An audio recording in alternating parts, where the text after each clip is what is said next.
হুম হুম কি করবি দাদা তুই? কল আমগুলো দেখ কি সুন্দর হয়েছে।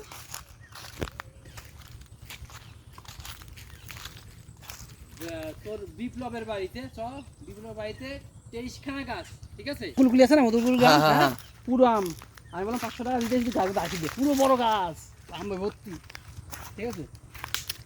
বলে ভাই 1000 টাকা দিলে তো রাখি দিতাম, এনে আম বুঝিস?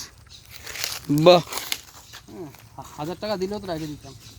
এখন আমি বললাম আমি বেচার ইয়ে নেই, আমি পাকতে হবে তো, তার জন্য ও জীবনের আছে। বিপ্লবের বাড়িতে কাল কতগুলো এখন এখন ছেলে গেলে কেউ গাছটা লাগবে না, আছে না আম করবে না,